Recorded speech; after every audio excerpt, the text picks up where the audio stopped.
Emerging Technologies from Mariano Marcos State University, Philippines. Honorable lecturers, distinguished guests, students, and participants joining us today. Welcome to the guest speaker program organized by STEKOM University, Indonesia, in collaboration with Mariano Marcos State University, Philippines. My name is Zalfa Gita Salsabila, and I will be your host and moderator for today's session. First of all, thank you all of you for this time join art this afternoon. We are delighted to have participants from various institutions and backgrounds who share the same enthusiasm for learning and international academic collaboration. We highly encourage active participation throughout the lecture. If you have any questions, comments, or reflection during the presentation, please feel free to use the chat box in the Zoom. Our committee team will help compile the question and we will discuss them during the question. We believe that active discussion and the exchange of ideas are essential part of the learning, especially the discussion of the impact in emerging technologies and education and society. And ladies and gentlemen, it is my great honor to introduce our distinguished guest speaker for today.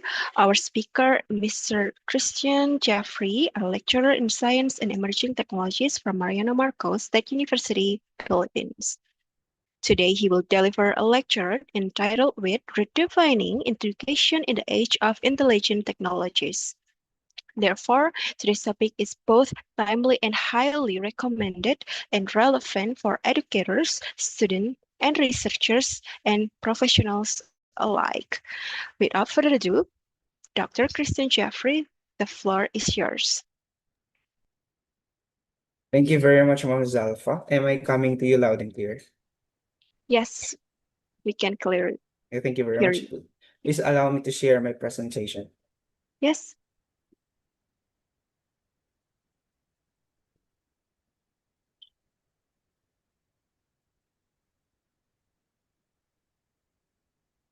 Is my presentation visible already? Yes, it's visible. Thank you very much.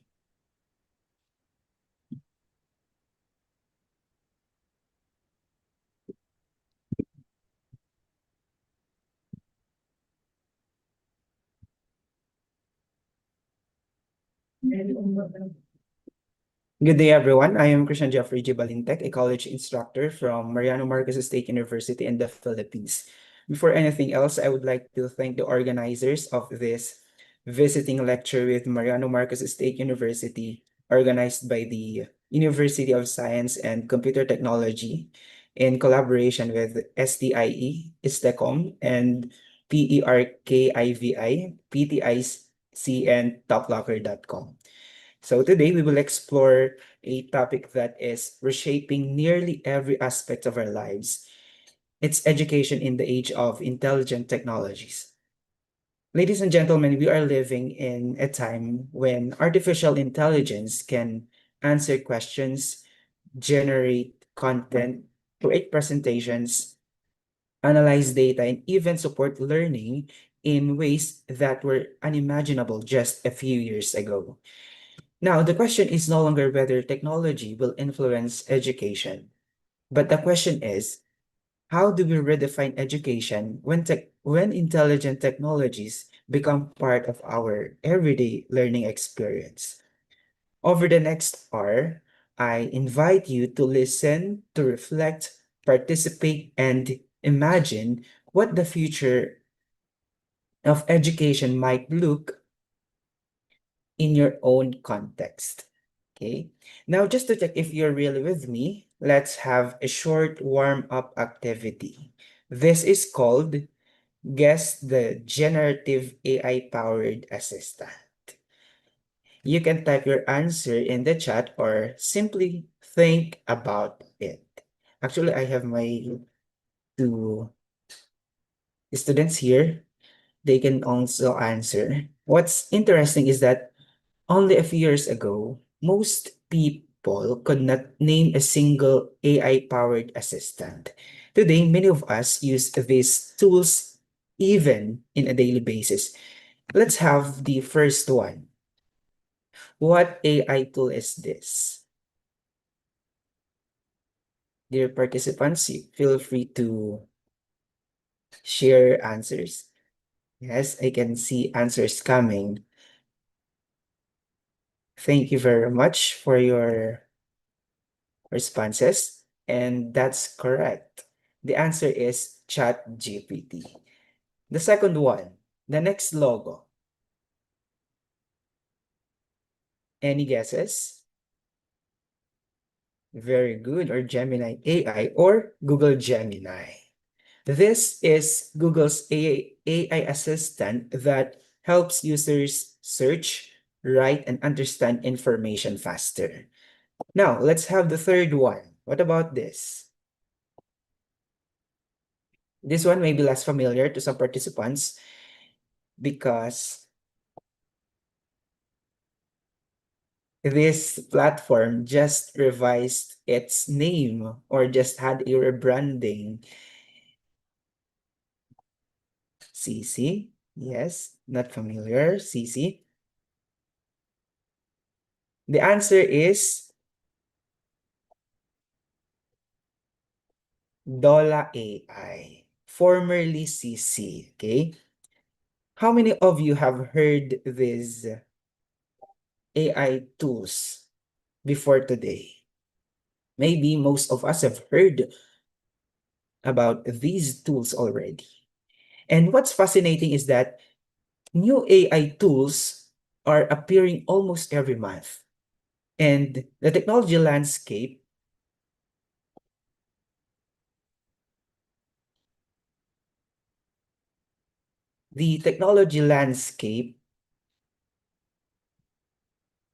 sorry, just is evolving so quickly that keeping up can feel challenging. And that brings us to an important reality that educators and learners must continuously adapt. And here is the outline of my presentation. We will begin by looking at how education has evolved over time.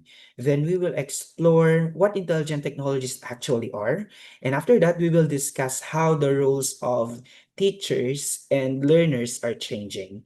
We will also examine technologies that support learning and teaching, and we will discuss challenges and ethical considerations. And finally, we will reflect on the future of education. I do hope, or my hope is that by the end of this session, you will not only understand these technologies better, but also feel more confident about navigating educational change. Now, let me ask you a question. How many of you have used ChatGPT, Gemini, Copilot, or any AI tool within the last week? Maybe for writing, for research, maybe for lesson planning, or maybe just out of curiosity. If your answer is yes, you are not alone.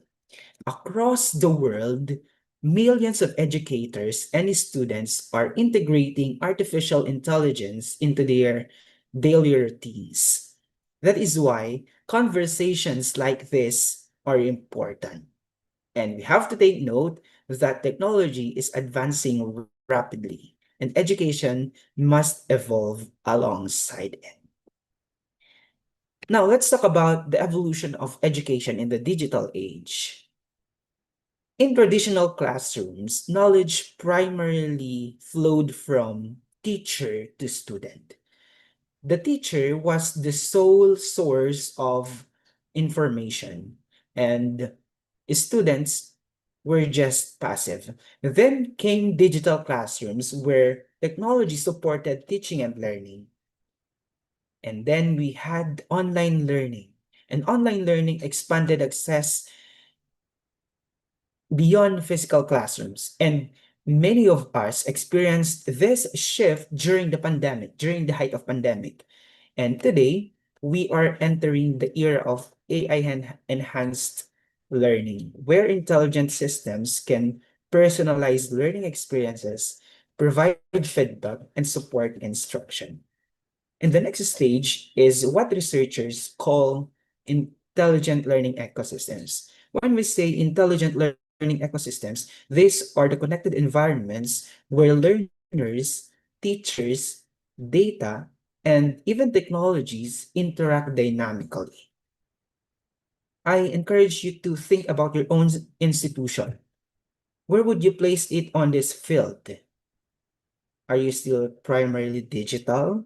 Or are you already experimenting with artificial intelligence? Or are you beginning to build intelligent learning environments? Look at this classroom scenario. If you could describe it in one word, what would it be? Now, if you would if you were to describe this classroom scenario, yeah, thank you very much, Desta. Lame, maybe quiet, disengaged, or even passive. And this is the kind of learning environment we want to transform. Yes, Galang, that's right. It's boring. Again, this is the kind of learning environment we want to transform. Now, here's our next image. Yes, Desta is sleepy. That's right. Again, describe this classroom scenario in just one word. Most of us will probably think of words like, yes, crisp, fun, interactive, engaged, focused, or even motivated. And that's exactly what we want to highlight. This picture shows a transformation. Students who are genuinely involved in the learning process because the teacher used intelligent technologies such as digital tools. Please notice their posture, their attention, their expressions. And this is the kind of classroom where learning feels alive. And I agree with what Maida said, happy with technology learning. And this is the improvement we aim for when we integrate ICT meaningfully. But what do we mean when we say intelligent learning environment? Intelligent learning environment, or ILE in particular, is a learning system that uses AI to personalize learning based on a student's needs, abilities, and progress. For example, when we a scenario that I can cite inside an intelligent learning environment is the use of Duolingo. Are you familiar with Duolingo? So if a learner struggles with a topic, the application provides more practice. And if the learner performs well, it offers more advanced lessons. And this allows each student to learn at his or her own pace. That is the simplified version or simplified definition or description of intelligent learning environment. It is a learning system that uses artificial intelligence to personalize learning based on the needs, abilities, and progress of students. Now, let's understand intelligent technologies more. The phrase intelligent technologies is becoming increasingly common. But what does it actually mean? Are we only talking about artificial intelligence, or does the concept include other technologies as well?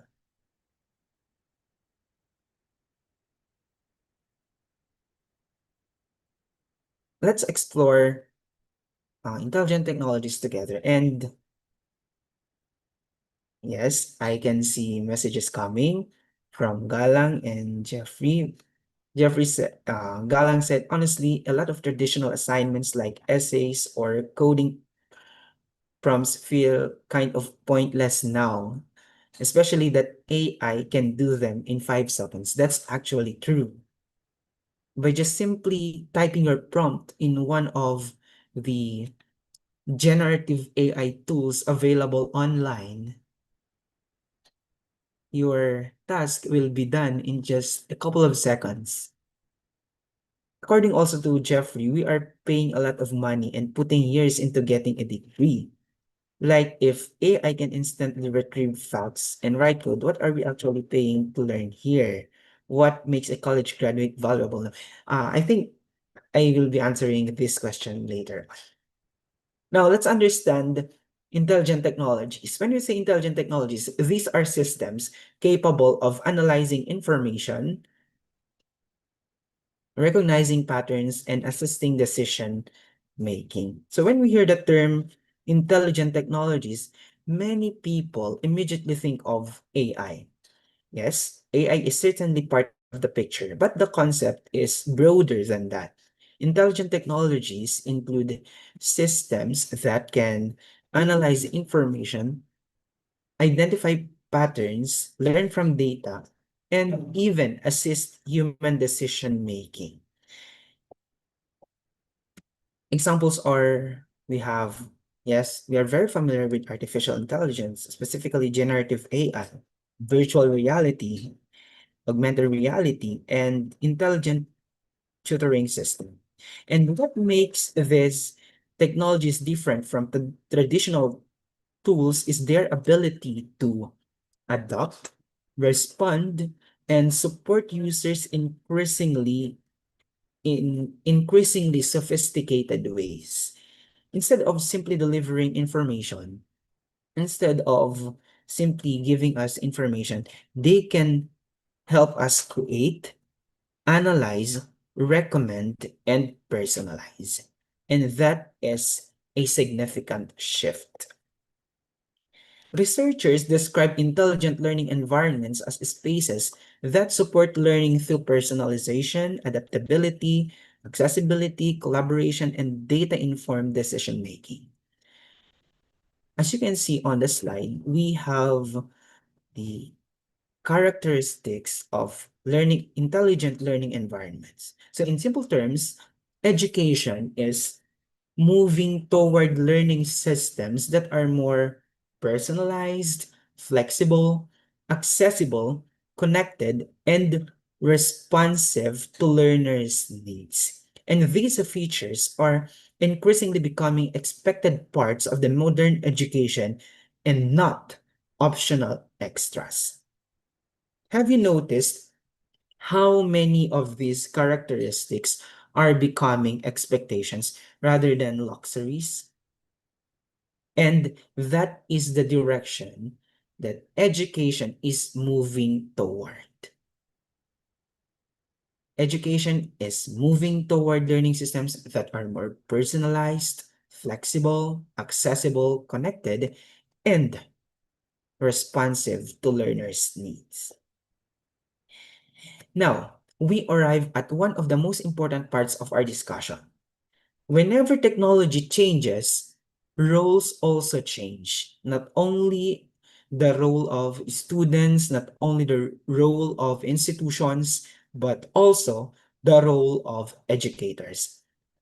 The question is not whether teachers remain important.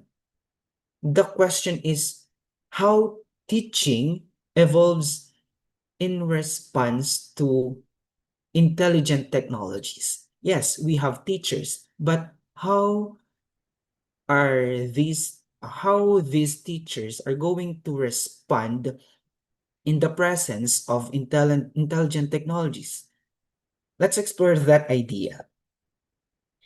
Traditionally, education emphasized memorization, repetition, and content delivery.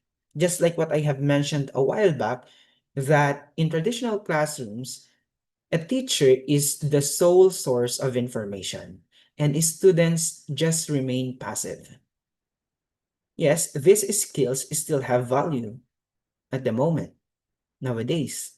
However, today's world demands additional competencies. We have critical thinking, creativity, AI literacy, problem solving. Why? Because information is no longer uncommon. Pieces of information can be found anywhere. And the challenge today is not finding information. we can see a lot of pieces of information everywhere. The challenge now is on how we evaluate it, on how we interpret it, and how are we going to apply it, and how are we going to responsibly use it. In many ways, education is shifting from teaching what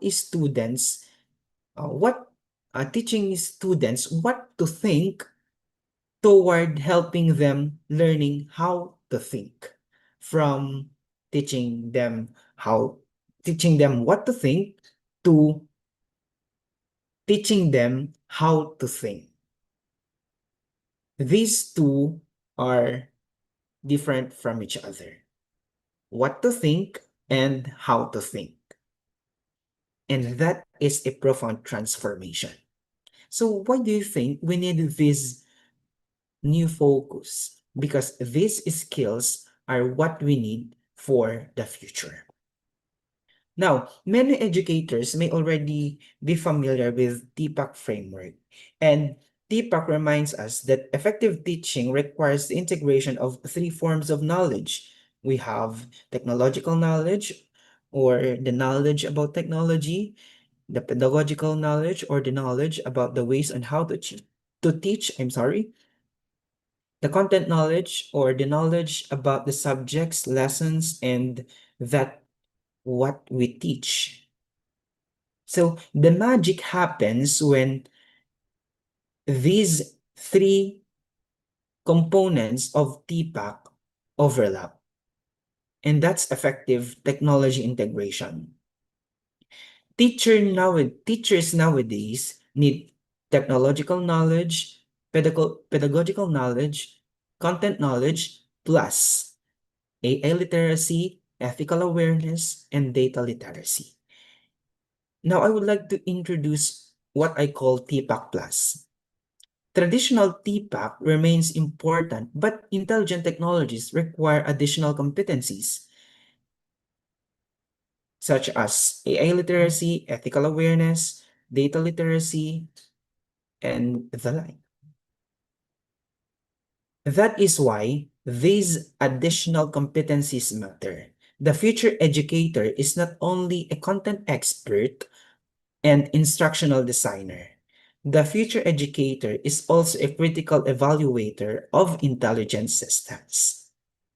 Now, how these teachers can effectively use the TPAC framework. Many institutions are asking, where do we start? But actually, we can start from choosing purpose before technology. Technology should support educational goals, not define them. It's important for us to start with the learning objective. Second one is align pedagogy with technology. Pedagogy should always drive technology. A powerful tool used poorly remains ineffective, and a simple tool used strategically can create meaningful learning experiences. The third one, encourage active participation. After choosing the purpose before the technology, after aligning the pedagogy with technology, it's important for us to encourage active participation. Students learn best when they participate actively. Technology should help students create, analyze, discuss, and collaborate, not simply consume information. The fourth step is use technology for assessment and feedback. One of the greatest strengths of intelligent technologies is providing faster and more personalized feedback. And these pieces of feedback can help students identify areas for improvement and for improvement in the future, for improvement and for more efficient performances. And the fifth one is reflect. Reflect, improve, and teach responsible AI use. Continuously evaluate your practices. and perhaps most importantly, teach students how to use AI responsibly. Yes, students need guidance not only on using technology, but also on questioning, verifying, and evaluating information. So again, these are the ways, these are the steps on how we effectively integrate intelligent technologies in the teaching and learning process. Choose the purpose before technology, align pedagogy with technology, encourage active participation, use technology for assessment and feedback, reflect and improve, and teach students how to use AI responsibly. So far, we have discussed concepts and frameworks, and now let's become more practical. Let's explore specific technologies that, educators can use to enhance teaching and learning. We have here transformative benefits of intelligent technologies. First one, personalized learning. Intelligent technologies are found helpful helpful in adapting learning experiences to individual needs, because it's important for us to realize that not every learner progresses at the same pace. Second one, increased engagement. Interactive experiences often increase motivation and participation. Third, we have immediate feedback. What do you mean when we say immediate feedback? Students no longer need to wait days or weeks for feedback. Many systems provide insights instantly. We have also here improved accessibility. Technology can help make learning more inclusive and accessible. And the fifth one, enhanced collaboration. Students and educators can work together regardless of geographical boundaries. That is very true. And what is happening right now is an example of enhanced collaboration. I'm in the Philippines and you're in Indonesia, and we are collaborating with each other. And the last one, data-informed instruction. Technology provides valuable insights that help educators make informed decisions. Imagine being able to identify learning gaps before they become major challenges. And that is one of the promises of intelligent technologies. Again, these are the transformative benefits of intelligent technologies. Now let's talk about the 4 categories of technologies that are becoming increasingly influential in education. We will discuss technologies for content creation, for presentations, for assessment, and for immersive learning. You may already be familiar with some of these, or others may be completely new. For example, we had the Dola AI a while back. But the goal here is not to master all of them today. The goal here is to understand their potential educational value. The first one is tech. The first one is technologies for content creation. I'm sure you are very familiar with ChatGPT, Gemini, Copilot, Cloud. How many of you have spent hours preparing lesson plans, writing learning materials, creating assessment questions, or drafting instructional content? And most educators can relate. Tools such as ChatGPT, Copilot, and Cloud can help streamline many of these tasks. And if you will just type your well-structured prompt in one of these tools, it can respond in just a couple of minutes, even in seconds, just like what one of our participants had mentioned a while back.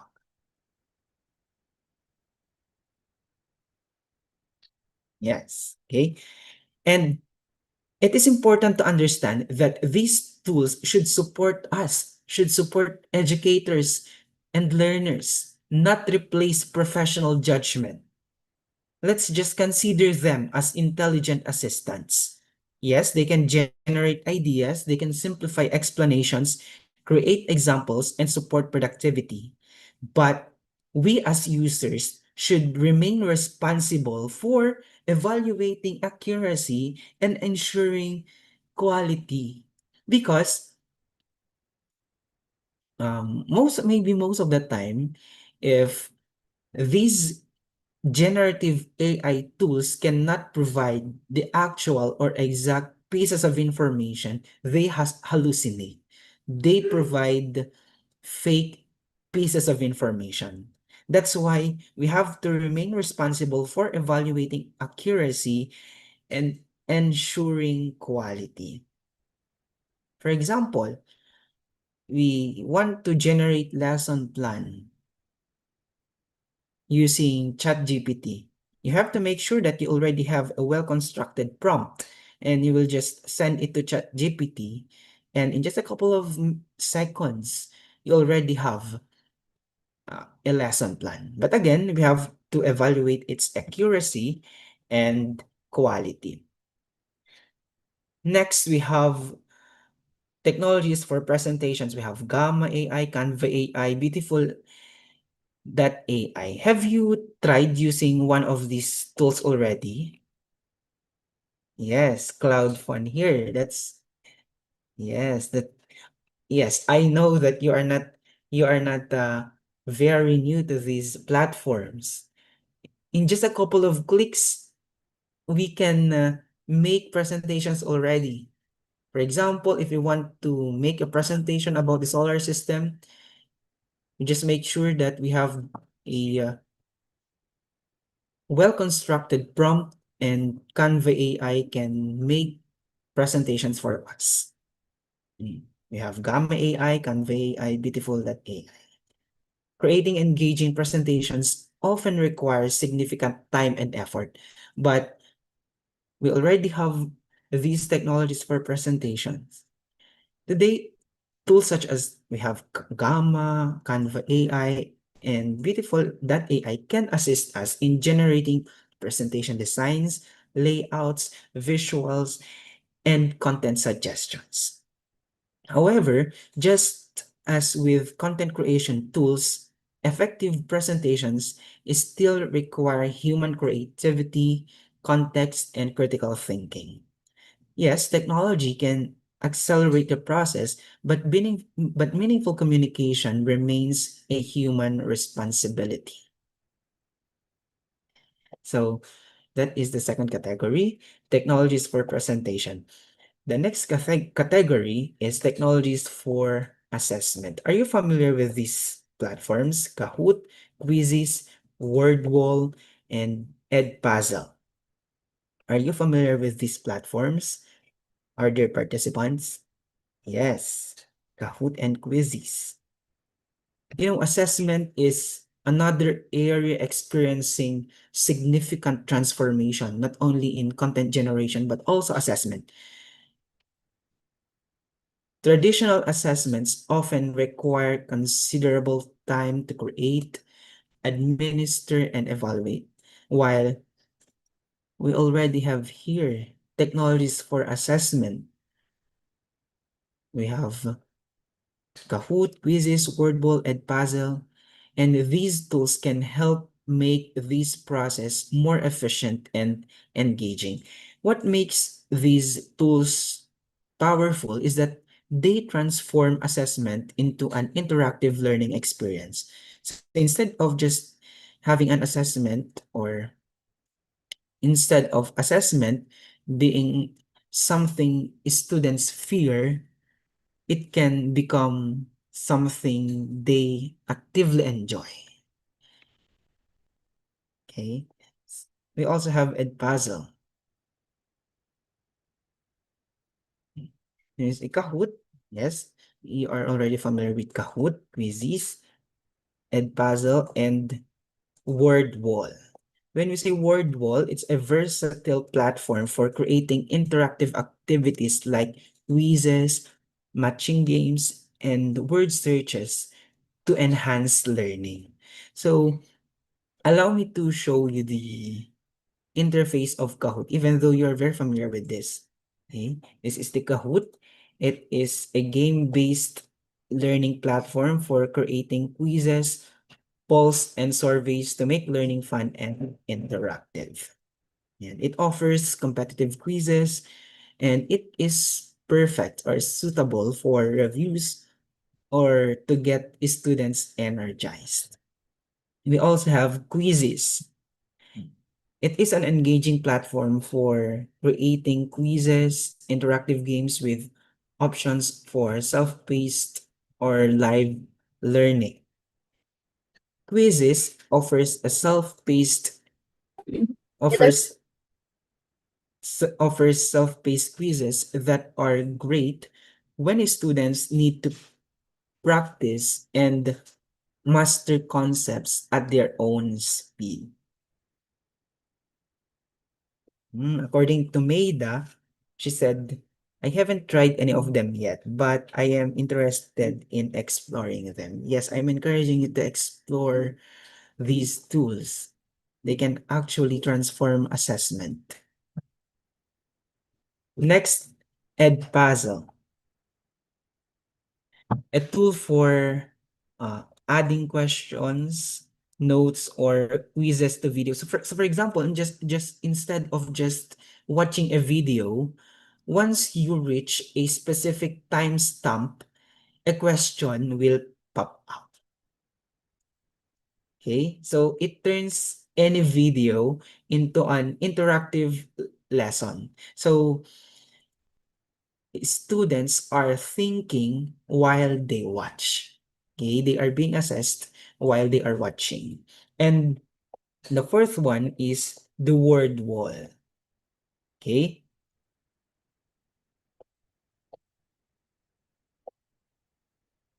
word wall is a versatile platform for creating interactive activities like quizzes, matching games, and word searches to enhance learning.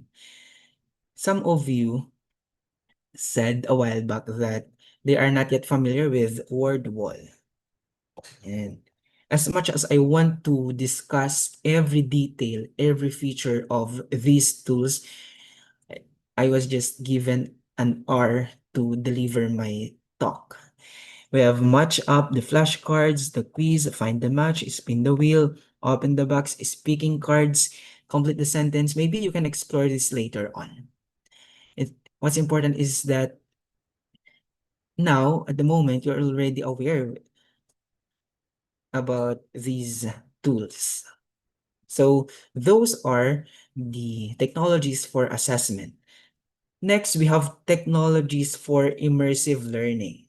Are you familiar with these technologies? The FET, the GeoGebra, the Gizmo, augmented reality, and virtual reality. Are you familiar with FET? Have you tried this already? FET, GeoGebra, Gizmo.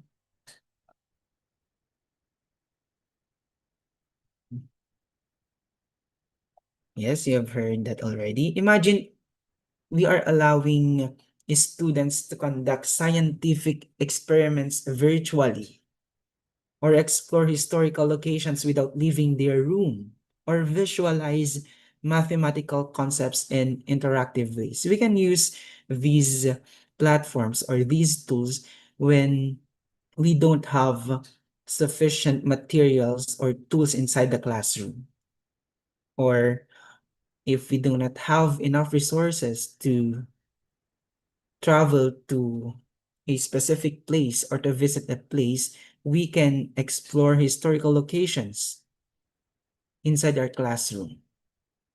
We have examples here, the FET, the GeoGebra, the Gizmo, and these technologies help bridge the gap between abstract concepts and meaningful experiences. Okay, and this is one of the most exciting areas of intelligent technologies, the immersive learning. The first one is the interactive simulations. It offers free science and math simulations, and it is great for topics like electricity, forces, and chemistry. We can use this when students struggle to imagine abstract concepts. I have a tutorial video here. I will play it and please inform me if you can hear the sound.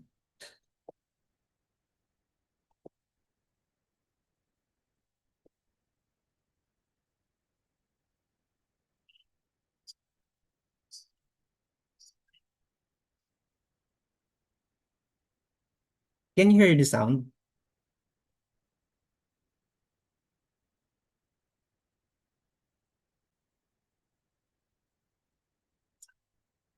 Can someone from the group confirm if you can hear the sound of the video?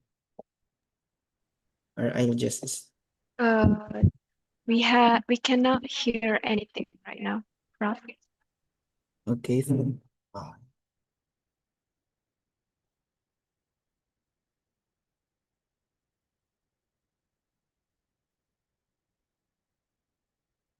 what about this one? Okay, so I will demonstrate how to use PhET interactive Can you hear simulations. it now? It's a Yes, yes, can hear it. Okay, thank you very much.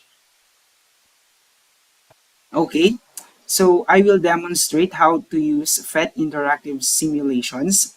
It's a free online tool that provides interactive simulations for science and math concepts. So it's a great tool for making learning hands-on and visual for students. So first, let's access the PhET website. Let's just go to PhET official website at PhET. Okay, let's just wait for the website to load. Here you can see the home page with a clean and user-friendly interface. So actually, you can explore simulations in two ways. We can search here for a specific topic using this search bar at the top, or we can just scroll through the categories available, such as we have here physics, math and statistics, chemistry, earth and space, and biology. So for this demo, I'll select the category earth science by scrolling down, just like what you have seen a while back. So from the list of the available simulations, I will choose magnet and compass. Okay, so the magnet and compass simulation allows us to explore how a compass interacts with a magnetic field and observe the effects of a bar magnet on the needle's direction. So in here, once we click the simulation, we can see several tabs. Particularly, we have here the About. It gives an overview of the simulation. We have also here the teaching resources. It provides lesson plans and activities for teachers, for example, and we have here activities. We have here the pre-made activities for students, and also it is available in multiple languages, as we can see here in the translations tab. Here we have the language here, the simulation, and the teacher tips, and also the credits, which acknowledges the contributors and creators. Okay, we can also download the HTML file here to use the simulation offline, which is perfect when you don't have internet access. Okay, so let's just wait for the HTML file to be downloaded. So while waiting, now let's open the simulation proper by clicking the play button. If you can see here, the play button here,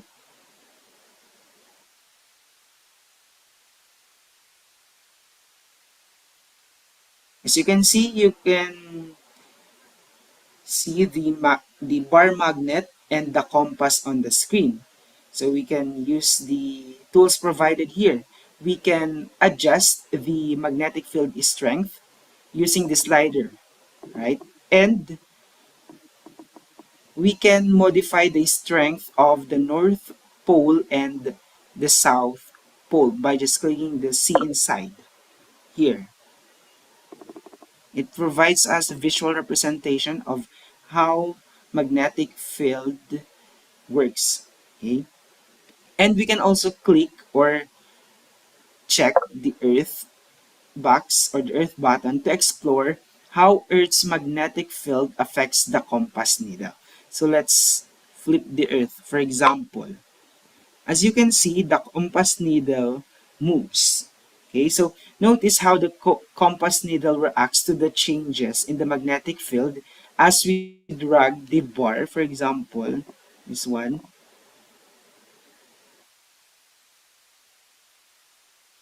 I should say, and as we drag the bar magnet around or adjust the settings. So we can share this, or when it comes to classroom applications, we can share our screen during lessons for live demonstrations, and we can also embed the simulation into our presentations or activities. And we have to encourage students to interact with the tools to test the hypothesis and explore concepts independently. Okay, so that's a quick demonstration of the PhET interactive simulations, specifically the magnet and compass tool. So it's simple, engaging, and perfect for interactive learning in earth science. So that is PhET Interactive Simulations. It offers free science and math simulations, and it's great for topics like electricity, forces, and chemistry. Next, we have the GeoGebra. It's a free open source tool for interactive geometry, algebra, statistics, and calculus visualizations.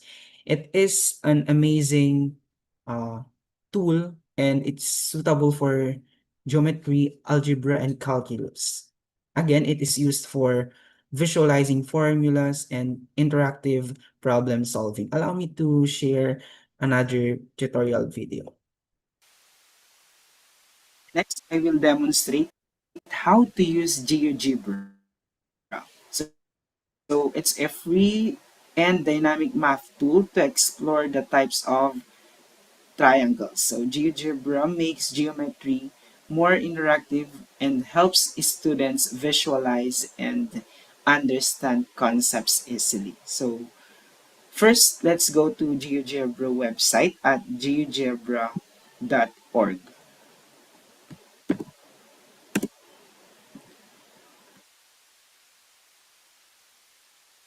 Here on the homepage, you can use the search bar to look for specific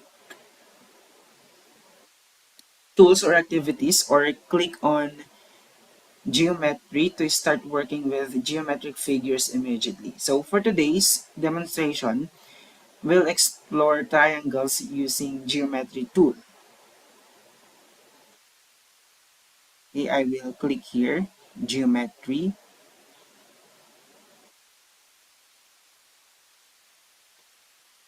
and I will click here under middle school grades 6 to 8 triangles.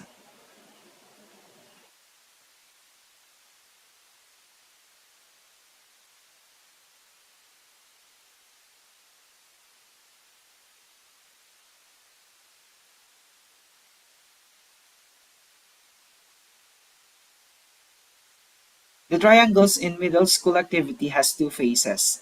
Okay, we have the exploration phase and the practice phase. In the exploration phase, it lets the students interact with the triangle properties or explore the triangle properties. So it's designed to encourage inquiry by allowing students to experiment, such as adjusting side lengths and angles to observe changes. And here in the practice phase, students move on to solving problems or performing specific tasks. And the tasks have clear directions and are aligned with specific skills to be developed, like identifying types of triangles or measuring their angles. So here are some features that make this activity ideal for teaching. Let's open first the exploration phase. Again, exploration phase allows students to interact or explore triangle properties. We have here the clear directions, for example, move the points to make a triangle. Then explore its characteristics by selecting its sides and angles. For example, I'll be clicking here the green color and information will appear here. So it says here, this angle is acute, and acute triangles have all three angle measures less than 90 degrees. If I'll be clicking the sides of the triangle, pieces of information will also appear here. Okay, for example, the two sides with same decoration are congruent. And isosceles triangles have two sides of equal length and two angles of equal measure. And we have here follow-up questions. These questions encourage critical thinking and deeper understanding that makes the activity great for assessments or discussions, because this way we can assess the degree of understanding of or the mastery of the students. And we have here again the interactive tasks. We can adjust here, something like that here. And again, we can click the color-coded angles. Okay. And let's go back to the previous interface. Here we can use the practice phase,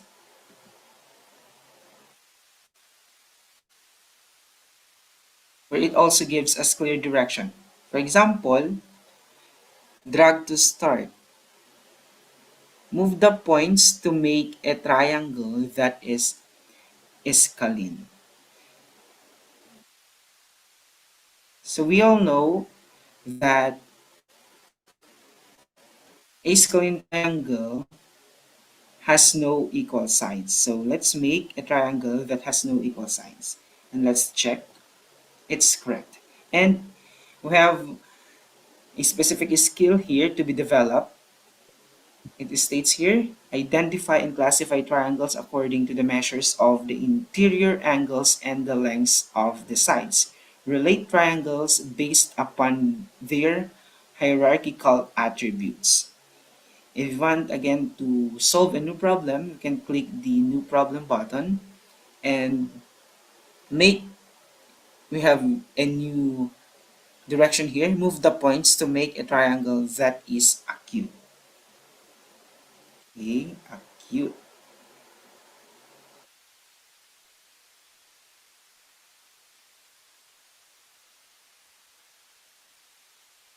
It's correct. Okay.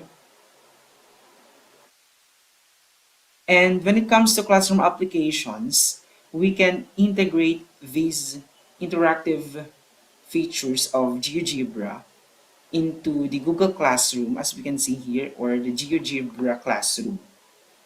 Or we can use it as a flash activity and demonstrate demonstrate concepts live by projecting the activity for the whole class. Okay, so that is GeoGebra. With its clear directions, interactive tasks, and follow-up questions, it's a valuable resource for developing geometry skills. Plus, it's so easy to integrate into Google Classroom, for example, for seamless teaching and learning. Okay, so that is GeoGebra. Again, it offers visualization for formula and interactive problem solving. Next, we have this Gizmo. Gizmo is an extensive library of interactive math and science simulations designed for grades 3 to 12. It's paid but ideal for grades 3 to 12 science and math explorations. And we can use this if we want structured inquiry-based simulations. For example, this one.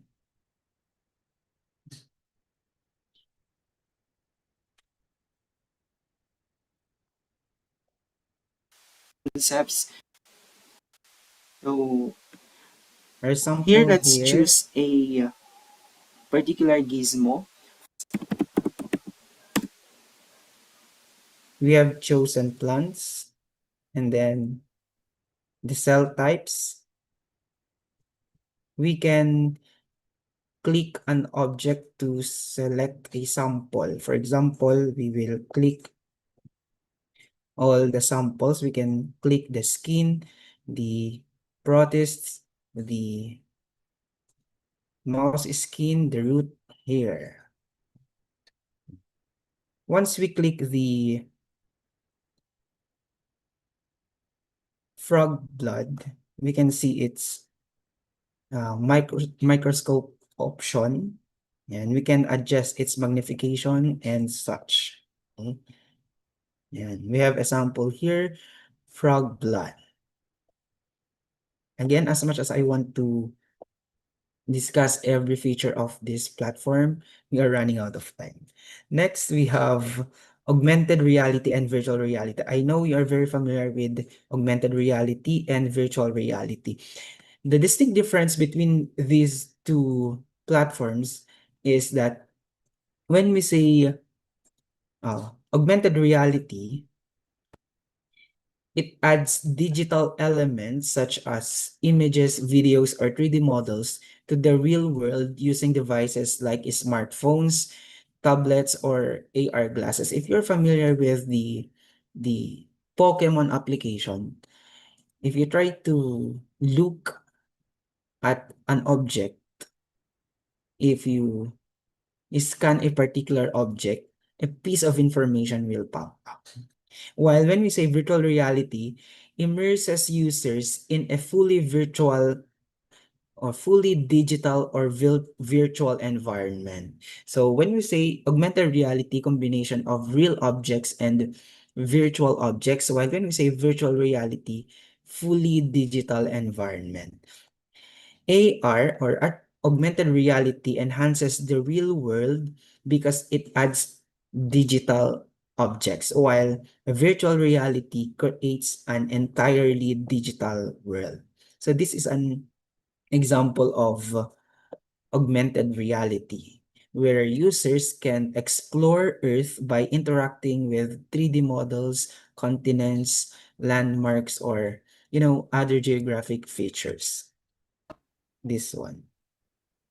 You use a specific application, Vuforia to be specific. And then we have here the instructions. And once we scan a printed copy of Earth, a digital element will appear. So this is an example of augmented reality, combination of physical objects and virtual objects. Okay. You can see the different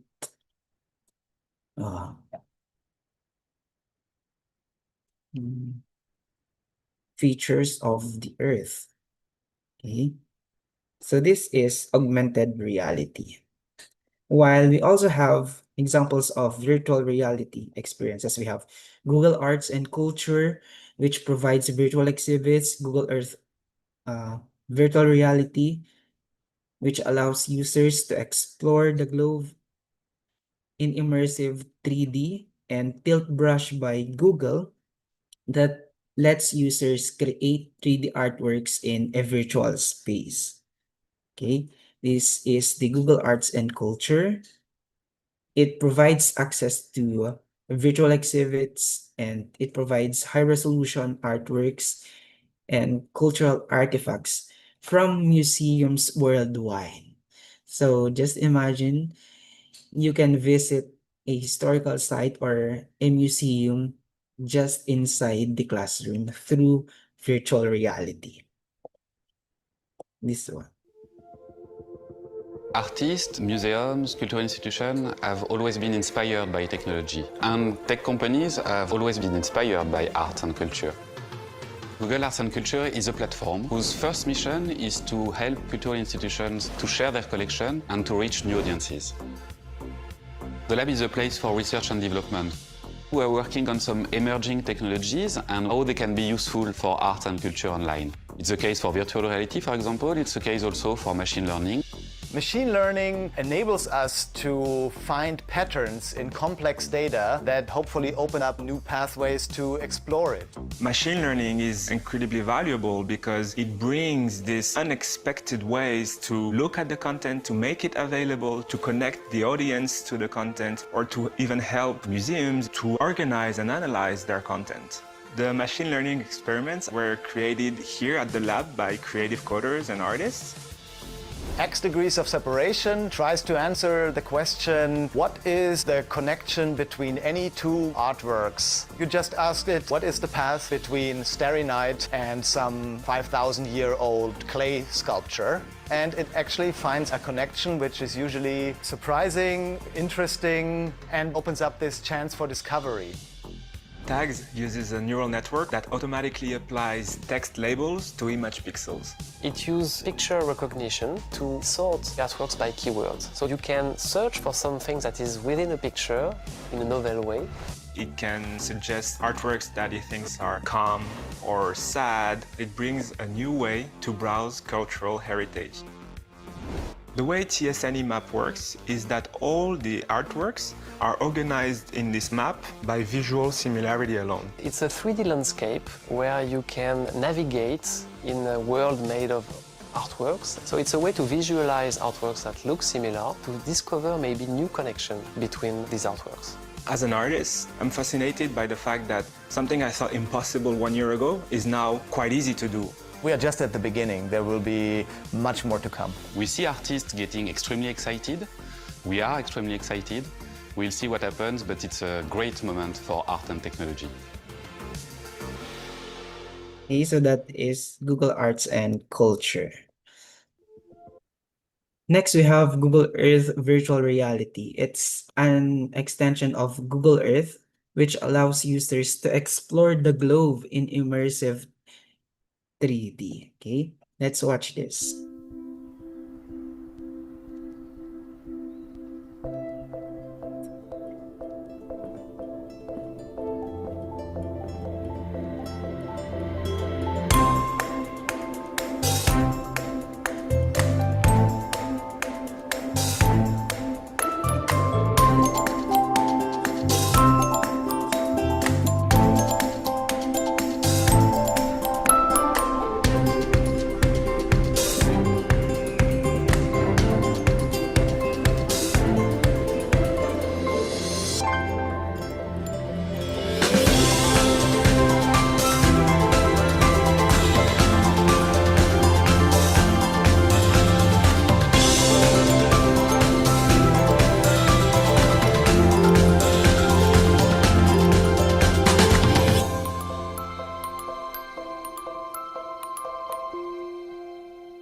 Okay, so as you can see, there is no need for you to travel abroad anymore just to visit these places. Through Google Earth Virtual Reality, you can see the representations of these places. Next, we have the Tilt Brush by Still Google. It's a virtual reality painting tool that lets users create 3D artworks in a virtual space. Let us all watch this.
Okay, so that is Tilt Brush by Google. Okay, so far we have discussed many exciting opportunities. However, technological advancements brings challenges as well. And as educators, researchers, leaders, and even students, we must approach intelligent technologies with both optimism and responsibility. Yes, technology can empower learning, but it can also create new ethical, social, and educational concerns. And let's talk about some of these important issues. First one, academic integrity. One challenge is the academic integrity. Students now can use AI to write essays, answer assignments, and complete tasks within seconds. And many teachers are already experiencing this. So instead of banning artificial intelligence or generative AI tools, we need to redesign assessments. So for example, we ask students to explain their answers or present their work or reflect on their learning process. And the focus should be on how students think and not just what they submit. Okay. Another challenge is AI hallucinations, just like what I have mentioned a while back that when generative AI tools cannot provide accurate pieces of information. They provide fake scenarios or they hallucinate. Okay. AI can sometimes provide incorrect information while sounding very confident. So have you ever received an AI answer that looked correct, but in reality, it was not? That's why verification is very important. We have to learn how to fact check information and consult reliable sources. Yes, AI can assist learning, but it should not replace critical thinking. I always say this inside my class that we should not solely rely on AI because critical thinking will die. Also, one challenge is data privacy. Many AI tools collect user data. Sometimes users upload documents, student records, or sensitive information without realizing the risks. A simple rule I can share is this: never upload confidential information to public AI platforms unless it is permitted by your institution. Please always be mindful of privacy and security. Also, we have this digital divide. Not all students have equal access to technology. Some have laptops and stable connections, while others rely only on mobile phones or limited connectivity. And as educators, we should choose tools that are accessible, affordable, and easy to use. And we have to take note of this one.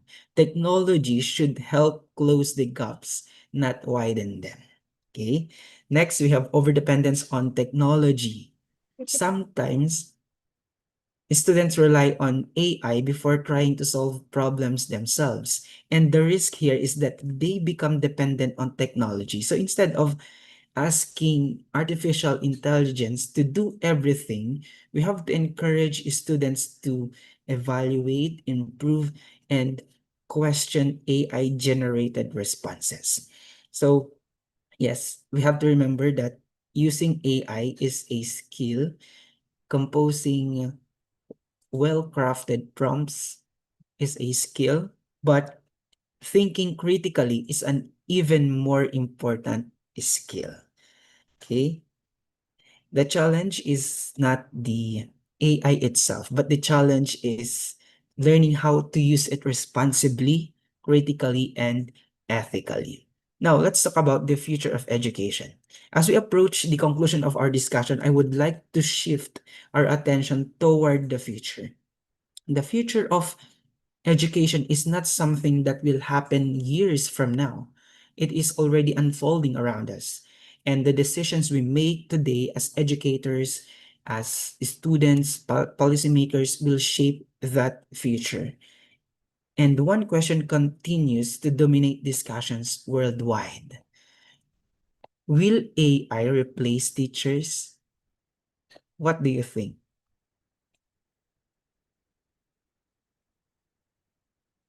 Will AI replace teachers?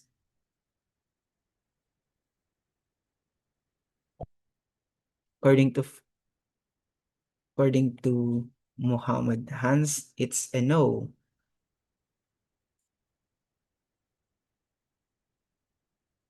Easy someday, robots will help with your loneliness. That's according to Fabio.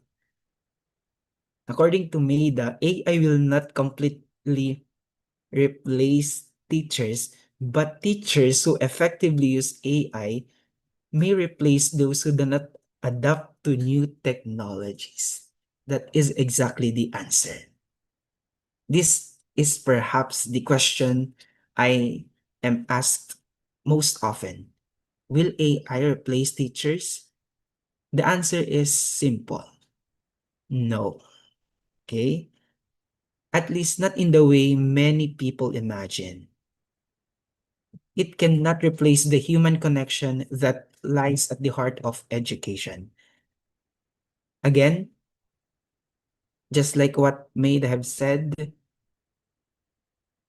teachers who effectively leverage AI and intelligent technologies may outperform those who do not.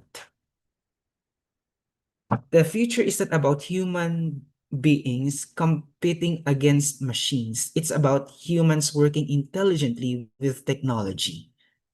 And I just want to reiterate, educators who understand how to use intelligent technologies effectively may become more productive, more innovative, and more responsive to student needs.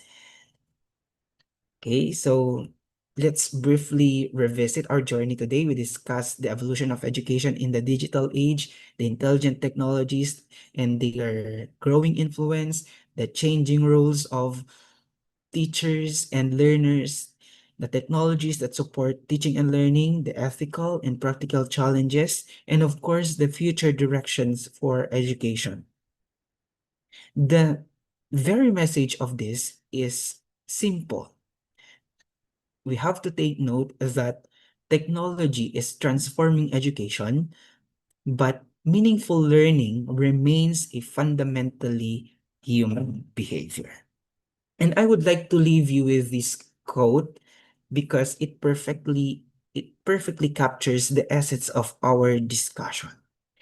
Technology will never replace great teachers, but technology in the hands of great teachers can be transformational. That's according to George Corus. He is an educator and author. Please notice that this quotation does not reject technology, nor does it glorify technology. Instead, it highlights the importance of educators. Technology alone does not transform learning. People do. And when passionate, reflective, and innovative educators use technology purposefully, remarkable things become possible. Again, technology will never replace great teachers, but technology in the hands of great teachers can be transformational. And that's all for my discussion. Thank you very much for listening. I am now ready to answer the questions that you have. Thank you very much. Okay, thank you very much, Prof. Christian, for the insightful and fun presentation. Ladies and gentlemen, let us give a virtual round of applause to our distinguished guest professor for sharing such a valuable knowledge and perspective with us today. We will now proceed to move to the question and answer session. I am pleased to see that a lot of participants have actively engaged throughout the lecture by sharing questions, comments, and also arguments, and a lot of a lot of people, participants have comment in the chat box. We will begin to start with several questions collected from our participants. Okay, let me review it. The first question is, we are paying a lot of money and putting years into getting a degree. Like, if AI can instantly retrieve facts and write code, what are we actually paying to learn? What makes a college graduate valuable now? Very, very argumentative questions. The question came from Jeffrey, right? Yes, you Okay. might give some opinions based on your perspective. Okay, thank you very much for that question. And honestly, it's a question many students around the world are asking today. So if AI can instantly give us information, the right code, what else, summarize articles and answer questions, then what exactly is the value of spending years earning a degree? So if we take a closer look at the educational landscape, earning a degree is no longer just about acquiring information. It's about developing the ability to use information effectively, or the tools that are existing nowadays. Think about this way. Having access to information does not automatically mean understanding it. While, yes, we are aware that artificial intelligence uh, can generate code, but can it determine whether the code solves the right problem? Can it explain the ethical implications of a particular technology? Can it collaborate with a team? Or can it communicate with clients or make decisions in complex situations? So, in fact, AI may take some human skills even more valuable, but still there are skills that there are human skills that AI cannot replicate. That's why we are still earning our degree. I hope I answered your question. Okay, thank you for the comprehensive answer, Prof. I hope Jeffrey understand and it satisfied your questions. And the next question is from Tiara. Sometimes when I use AI, they give different answers to the same question. My question is, how can student know which answer is actually correct or better answer, Prof? Thank you. Thank you very much, Chara. Okay. If different AI tools give different answers, don't immediately assume that one is correct. That's why I told you a while back that you verify or you evaluate the pieces of information that generative AI tools give. Okay, you have to compare the responses, and this is very important. Check reliable sources. You have to consult textbooks, research articles, or trusted websites. And also, use your own critical thinking. Don't ask which AI answer is correct. Ask which answer is supported by evidence. Okay? Again, don't don't ask which AI answer is correct. You have to compare the responses. You have to check reliable sources, consult textbooks, research articles, or trusted websites. And of course, use your own critical thinking to evaluate the pieces of information provided by different generative AI tools. Thank you. Okay, thank you, Prof, for the answer. We can move to the next question. Okay. The question is from Ray. Do you think the current education system is changing fast enough to prepare students for future jobs, especially me, influenced by AI, robots, and automation in the future?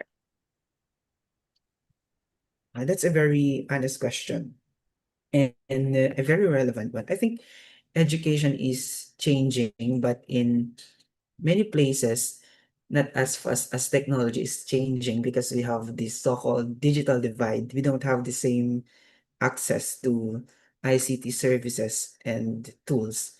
So, yes, these technologies are evolving rapidly, while curriculum revisions, policies, and educational systems often take years to adopt. However, the good news here is that your future success will not depend only on what is written in the curriculum. It also depends on your willingness to continuously learn, adapt, and develop new skills. For example, when you are learning a programming language or software now, it may change in a few years. But skills like critical thinking, communication, problem solving, creativity, and such like adaptability remain valuable regardless of technological change. Again, creativity, adaptability, problem solving are just a few of the human skills that technologies cannot replicate. Thank you. Okay, thank you. I have some problem with my camera. Okay, thank you very much, Prof, for the answer. Now we move to the next one. It's a statement. I think it's very interesting. If maybe you could give some of your opinions. Old days we use pencil and books, and now if you're using them at school, people looking at you weird. What do you think about that? It's from Abigail. Maybe it's her experience. I'm sorry, I cannot hear you. Okay, I might repeat it again. Old days, we use pencil and books. And now, if you're using them at school, people looking at you weird. That's a very good observation. Yes. In the old days, we used pencils and books, but uh,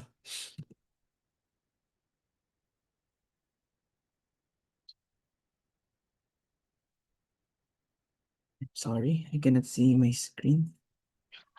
Hello, yes. Okay, yes. In the past, pencils and notebooks and printed books were the main tools for learning, and they were seen as the normal and only way to study. But now technology has changed the learning environment. We already have laptops, tablets, and smartphones, and these are commonly used in schools. In my opinion, this change is not necessarily bad.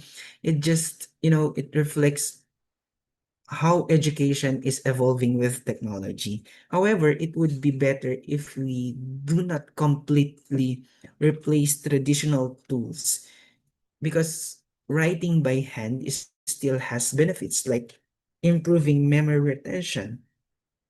For example, when I write my notes, I retained I retain the pieces of information more effectively. Also, I develop critical thinking and focus. And at the same time, digital tools offer speed, convenience, and access to a wider range of resources. That's why we have to do a balanced approach. We have to use both traditional and modern tools. Okay, thank you, Prof. The next question is from Hasbibullah. The question, the presentation highlighted the changing role of teachers.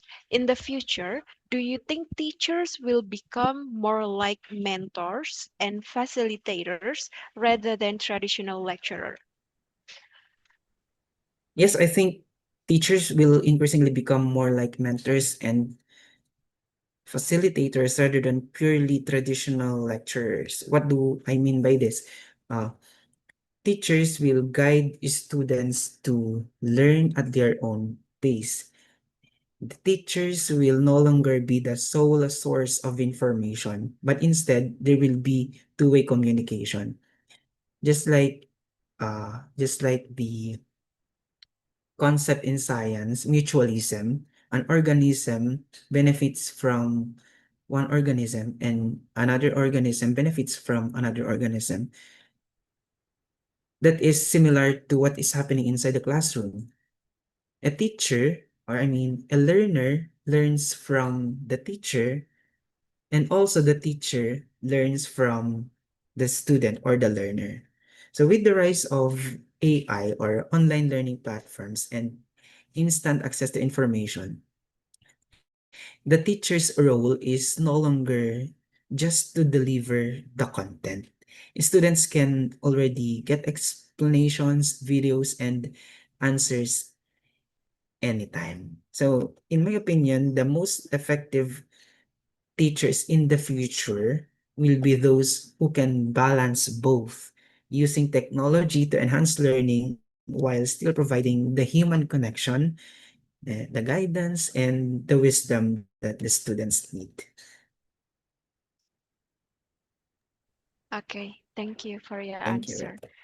The next one is from Desta. The question is wild and random question. Do AI can lie? Yes, because again, uh, uh, AI doesn't have intentions, beliefs, or consciousness, so it doesn't choose to lie, but it can still produce false or misleading information that looks like lying. Okay, that's why again I'm reiterating what I've said a while back, that it's important for us to do cross-examination or to verify the accuracy of the information, because even though they are not actually lying, it looks like they are lying. Thank you. Okay, the next question is from Fabio. What is the most creative or funniest way you've seen a student use AI in your class so far? I think the funniest way I've seen a student use AI inside my class is when they generated a picture, and that picture features myself and another student, and we were actually doing a project, but we haven't tried that project yet. That's why I really laughed during that moment, and I reminded them to be responsible users of AI, because these fake images can be misleading. Okay, thank you. And the next question is from Chris. One sentence. Does the future education excite you or terrify you? For me, in one sentence, the future of education excites me more because it opens up powerful possibilities for learning if we guide it responsibly. Again, it excites me more than it terrifies me. Okay, the next one is from Muhammad Hans. When AI can generate a flawless graphic, a perfect piece of music, or a clean line of code in seconds, it can feel like kind of discouraging to practice as a beginner. How do we stay motivated to learn a craft when machines are already perfect at it? AI can produce perfect outputs fast, but it doesn't replace the value of learning the craft. Okay? You stay motivated by remembering you're not just learning to produce the results, because you're learning to think, to decide, and to create with intention. Yes, AI has an output, and you develop understanding, the taste, and originality. Also, perfect isn't the goal in art or coding. Okay, the very goal here is the meaning behind the artwork or the output, the expression, and the growth. And those are still human skills that, again, artificial intelligence cannot replicate. Okay, thank you. And we have last question from Maida. The question is, as AI becomes more capable of generating convincing answers, are we at risk of creating a generation that can find information quickly but lacks the ability to evaluate its credibility and validity?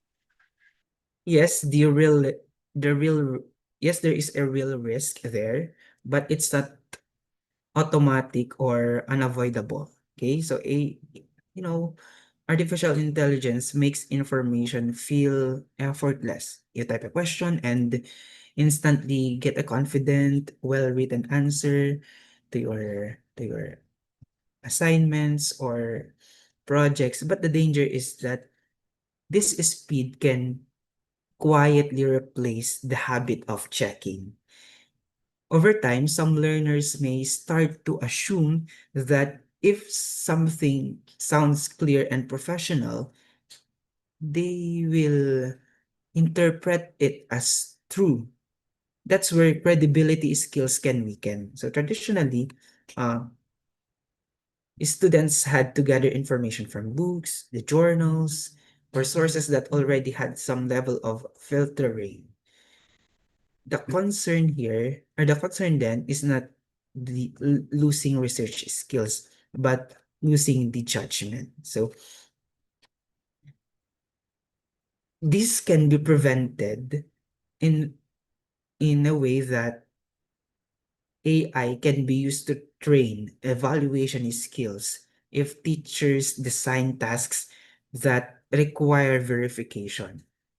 Going back to my answer a while back, we have to check the reliable sources such as textbooks or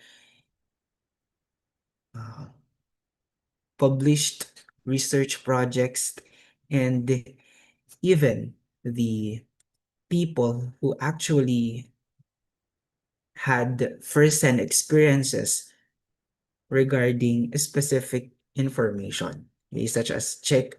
We can also require verification, check AI answers against textbooks or credible sources. We can require our students find errors or missing context in AI outputs. We can also do comparison of two responses given by AI tools. So in that sense, AI doesn't have to lower critical thinking ability. It can actually expose how important critical thinking is if it is used responsibly and deliberately. So the real outcome depends on education, whether we teach students to consume answers or to investigate them. Okay, whether we teach students to consume answers or investigate them, either consume or investigate. Thank you. Okay, thank you very much, Prof. Christian, for all of the answers and comprehensive explanation and valuable insights. And we would like also to thank our participants the excellent question and the meaningful contribution in this occasion. And thank you, everyone. Before we wrap up the session, we would like to thank you again from Mr. Christian for those inspiring presentation. We sincerely appreciate your willingness to share your expertise and for taking the time to address the questions, comments, and reflections also. Your insight have provided with us a deeper understanding on how intelligent technologies are reshaping and in preparing learners. Okay. On behalf of STEKOM University, Indonesia. We would like to express sincere gratitude to the Mr. Christian for joining us today as guest professor. Before we close our session, I would like to capture this moment together. And for all of the participants, please open your cam so that we could document it together for this meaningful moment. Okay, I would like to count it by 1, 2, 3. Okay, one more, 1, 2, 3. Okay, last one, 1, 2, 3. Okay, thank you very much. And for participants, please do not forget to complete the attendance and evaluate form as instructed by the committee and receive your e-certificate. We look forward to welcome you again to the next future our session guest professor, which is in the next day. And thank you very much for your participation. And thank you very much again for Mr. Christian Jeffrey for your insightful, meaningful presentation. Good afternoon, everyone, and see you at our next session. Thank you very much. Thank you very much for having me. Salamat po.